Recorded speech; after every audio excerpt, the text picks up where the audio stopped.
আমি Ruhul Amin, sales professionals. আমি আজ কথা বলবো রিলেশনশিপস নিয়ে।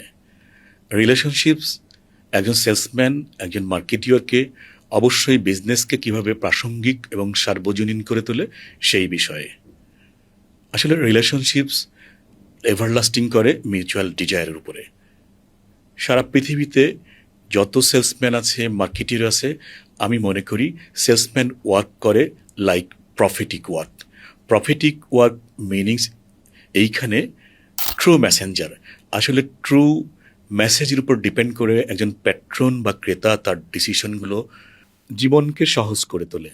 মে অ্যাঞ্জেলো নামে একজন আমেরিকান রাইটার রিলেশনশিপ নিয়ে বলেছেন, relationships recognise no barriers. Oxford study বলছে রিলেশনশিপসের ক্ষেত্রে trust, mutual benefit, integrity, of course collaboration খুবই গুরুত্বপূর্ণ। রিলেশনশিপসের ক্ষেত্রে ট্রাস্ট কেন গুরুত্বপূর্ণ? ট্রাস্ট কিভাবে ট্রাস্ট হয়ে ওঠে? অ্যাবিলিটি দিয়ে, বেনিভোলেন্স দিয়ে, অ্যান্ড অফকোর্স ইন্টিগ্রিটি দিয়ে। I mean integrity here honesty and ethically. Strong business relationships are built on trust, share value, of course natural growth. এই সময়ের পৃথিবীতে আসলে মানুষ যাকে চিনবে তাকে কিনবে। একটা কথা আছে প্রচলিত চরমভাবে, কথাটা এরকম যে people buy from people they trust. Harvard business review বলছে আগামী দিনের সেলস শুধু প্রোডাক্ট নলেজ দিয়ে হবে না, ট্রাস্ট রিলেশনশিপস হবে সেলসের কম্পিটিটিভ অ্যাডভান্টেজ। মানুষ ভাবে তাকে কে কীভাবে ফিল করিয়েছে।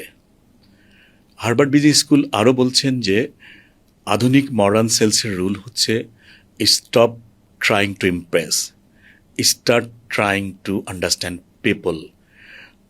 একই প্রোডাক্ট যদি দুজন সেলসম্যানের গল্প আমি এভাবে বলি, একজন সেলসম্যান প্রোডাক্টের অ্যামিনিটিজ অ্যান্ড ফিচার দিয়ে বোঝাচ্ছেন, অন্যজন সেলসম্যান কাস্টমারের ইনসাইট, কাস্টমারের অবজেকশন হ্যান্ডেল, কাস্টমারের প্রবলেম সলভ নিয়ে কথা বলছেন।